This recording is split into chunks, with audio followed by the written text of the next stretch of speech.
बैठिए।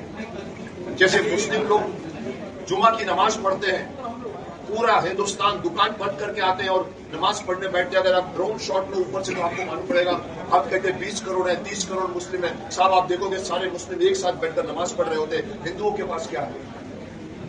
मैंने कहा था जुम्मा की नमाज है, संडे की मास है, हिंदुओं के पास क्या है?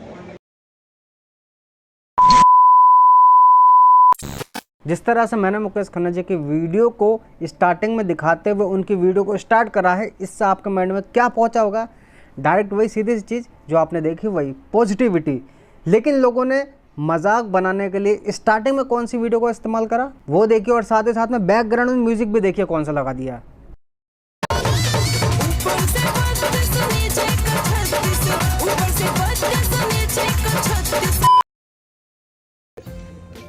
यहाँ से लेंगे आप जी ओके। मतलब वीडियो को देखने वाला व्यक्ति समझ चुका है कि अब उसको क्या परोसा जाएगा उसकी थाली में। तो भाई कौन सा ऐसा व्यक्ति है जो चाहता है कि इस तरीके से हिंदुत्ववादी बात करने वाला शक्तिमान आए? हर कोई चाहता है कि जो देश में दीमक की तरह जी रहे हैं उनकी तरह मानसिकता का व्यक्ति आए और लोगों को ऊट पटांग चीज़ें समझाए, सिखाए। हालांकि ये जो सारी चीज़ें आजकल चल रही है ट्रोलिंग वाली शक्तिमान को लेकर, ये आपने देखा होगा कि अभी से पहले कभी नहीं चली। और शक्तिमान को लेकर ऐसा तो है नहीं भाई मुकेश खन्ना जी अभी स्टार्टिंग में बात करने लग गए। पिछले तकरीबन 2 से 3 साल से बात करते आ रहे हैं, और जिस चीज़ को लेकर शक्तिमान को जो बातें करते हैं उनकी नज़र में शक्तिमान से बड़ा कोई भी सुपर हीरो नहीं है इस चीज़ को लेकर, और पिछले 3-4 साल से कहते आ रहे हैं। लेकिन तब किसी ने भी उन पर वीडियो नहीं बनाया, सब ने इग्नोर करा। लेकिन आज के समय ये सारी इकट्ठी कैसे भीड़ निकल के सामने आ गई? सवाल खड़ा यही होता है कि एकदम से ये सारे लोग एक्टिव हो गए या नहीं। जिस तरीके से लोग कहते हैं कि किसान आंदोलन हो गया या फिर कोई सा भी आंदोलन मान लो, लोग बोलते हैं कि टूल किट एकदम तैयार हो जाती है। तो ये कुछ यूट्यूबर ऐसे हैं जो उनकी टूल किट को निकाल कर कहते हैं कि भाई किसान आंदोलन या और किसी का आंदोलन मान लीजिए, उन सब की टूल किट इस तरीके से कनेक्ट होती है, इस तरीके से सबको एक्टिव कर दिया गया। अब यही यूट्यूबर्स क्यों एकदम से एक्टिव हो गए? क्यों लोगों की नज़र में एक ये खुद टूल किट बन करके निकल के सामने आ रहे हैं? मुकेश खन्ना जी ने अपनी सफाई में साफ तौर पर बोला है कि छोटी छोटी उम्र के बच्चे आज ये सारी बातें कह रहे हैं, आज से पहले लेकिन यही लोग शक्तिमान को प्यार करते थे, और एकदम से सारे लोग ऐसा क्यों कह रहे हैं? सडनली एक ऐसी जमात आ गई है जो कहती है कि अरे देखो देखो देखो इस उम्र पे ये शक्तिमान बनने की कोशिश कर रहा है। देखिए ये सारी चीज़ें जो है ना, जाने अनजाने में लोग कर देते हैं, उनको मालूम नहीं होता है। हालांकि सारी चीज़ें एक्टिव कराई गई थी। कुछ जो बॉलीवुड के सुपर हीरो हैं, सॉरी तो धोती खोल रहा है मतलब सुपर हीरो जो बना देते हैं, मीडिया वाले, कैमरामैन, उनके द्वारा सारा कुछ किया गया था। अब भाई मुकेश खन्ना जी का शक्तिमान का गेटअप पूरा रखा गया था इंटरव्यू देने के लिए, मेकअप वेकअप सब कुछ तैयार चल रहा था। तो कैमरामैन को क्या ज़रूरत थी उस मेकअप की जगह पे घुसने का? कैमरामैन को A to Z, जो भाई उम्र तो उनकी ज़्यादा हो चुकी है, क्यों A to Z पूरी चाल कैप्चर करने की ज़रूरत थी और वो चाल पूरी दिखा करके सामने लाने की ज़रूरत थी? ये 2 जगह हो गई जहाँ से लोगों के अंदर ये घुसेड़ने का पूरा प्रयास किया कि भाई शक्तिमान यही बनने वाले हैं। तीसरी चीज़ ये है कि मीडिया के द्वारा कई ऐसे सवाल किए जाते हैं जो बेबुनियाद होते हैं, जिनका मतलब ही नहीं बनता जवाब देने का। लेकिन फिर भी कुछ लोग सामने से सवाल पूछते हैं, और जब कोई शांत नहीं होता है, जवाब नहीं दे पाते हैं, कई लोग जवाब नहीं देते ना, तो लोग उस पर भी सवाल खड़े करते हैं कि भाई हमने ये सवाल सिंपल से पूछा, उसको जवाब नहीं दे पाए। लेकिन जब कोई सामने वाला व्यक्ति जवाब दे रहा है तो जब सुनने को तैयार नहीं है। आप लोग कितने भी सीनियर हो, जस्ट कीप क्वाइट। आपने मुझे बुलाया बोलने के लिए, सुनते क्यों नहीं आप? और फिर अगर वही चिल्ला दे तो उसकी निगेटिविटी कुछ इस तरीके से फैलाई जाती है। खुद ही मीडिया को बुला के उन पे ही चिल्ला रहे। और सेम यही क्लिप भाई इन्होंने भी इस्तेमाल करी। भैया क्या सन किए हुए हैं? अरे एक सेकंड रुक जाओ, क्यों बोलते हैं आप लोग? ओए कौन बोल रहे हैं वहां पर? यार आप लोग कितने भी सीनियर हो, जस्ट कीप क्वाइट। आपने मुझे बुलाया बोलने के लिए, सुनते क्यों नहीं आप लोग? फिर अधिकतर लोग इस क्लिप को इस्तेमाल कर रहे हैं। अरे जब सामने वाले व्यक्ति की बात नहीं सुनोगे तो वो क्या करेगा? या तो तुम्हारे सवाल का जवाब ना दे, तुम तब भी उटपटांग चीज़ें छाप दोगे। हालांकि ये जो सारे टूल किट है ये कुछ मीडिया कर्मियों के द्वारा स्टार्ट किया गया था, लेकिन आजकल के समय जो है ना, शक्तिमान कुछ ज़्यादा ही ट्रेंडिंग में चल रहा है। तो कुछ बड़े बड़े जो यूट्यूबर्स हैं, जो कुछ लोग चाहते हैं कि हिंदुत्ववादी बात करने वाले शक्तिमान ना बने, उनकी टूल किट में जाने अनजाने में अधिकतर जो यूट्यूबर उनको ट्रोल कर रहे हैं वो उस टूल किट में शामिल होते जा रहे हैं।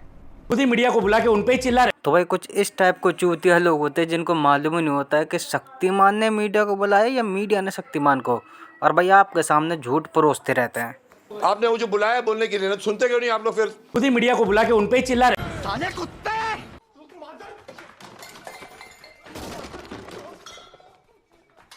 एंड वो दुनिया के इस भ्रम में जी रहे कि उनके शक्तिमान ने ही दुनिया दिखाई है, और जब शक्तिमान बंद हो गया तो सबका जीवन झंड हो गया, मतलब तब से दुनिया बंदी हो गई। अबे कद्दू सी शिकल के लौंडा है, ये बता भाई 90s के टाइम पे कौन सा इंडियन सुपर हीरो था जो बच्चों को सही रास्ता दिखा रहा था, बच्चों को पढ़ने के लिए प्रेरित कर रहा था। उस टाइम सुपर हीरो ना हॉलीवुड का ना बॉलीवुड का कोई भी नहीं था, इंडियन था शक्तिमान, और भी थे आर्यन मान जैसे, लेकिन टॉप पे शक्तिमान चल रहा था। कद्दू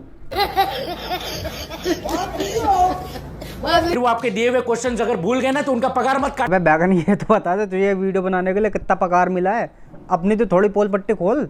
नहीं, मुझे मजाक नहीं उड़वाना अपनी चीज का। उनका दिमागी संतुलन खराब हो गया या बात कुछ और है? नहीं, बात कुछ भी नहीं है, बस इतना सा है कि उनका नहीं, तुम्हारा दिमागी संतुलन ठीक नहीं है। क्यों ऐसा हो गया है कि उनको समझाने की बहुत सख्त जरूरत है? मुझे लगता है कि उनको नहीं, तुम्हें ज्यादा समझाने की जरूरत है, तभी अब तुम दोबारा वीडियो बना रहे हो सॉरी बोलते हुए। मतलब उनको ये समझ नहीं आता कि वो क्या रहे हैं। अबे भाई तू क्या इस वीडियो में बोल रहे है, तुझे मालूम है?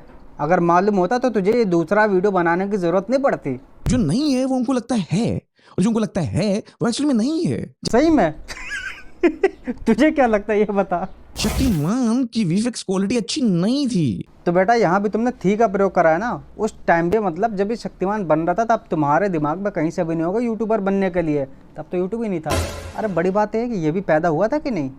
मैं नहीं बताऊंगा।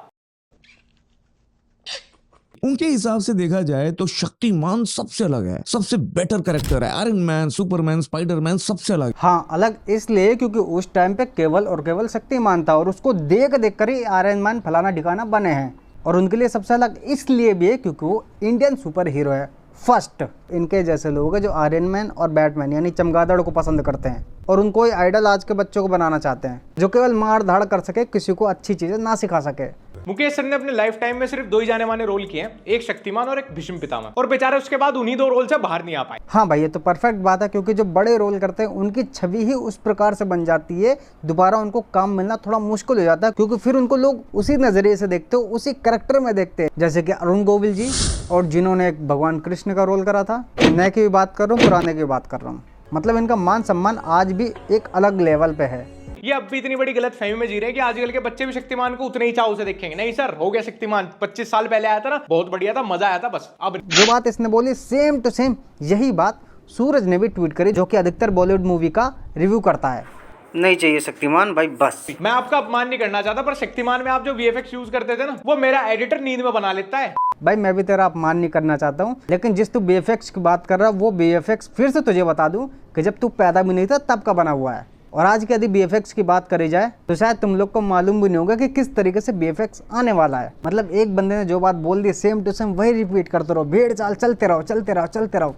अबे जान तो ले सच्चाई है क्या तमराज किलविस के भाई? अंधेरा कायम रहेगा हमेशा। ये देख लो भैया, ये असली शक्तिमान, चेहरा देख लो, फेस बिल्कुल कट मैच हो रहा है।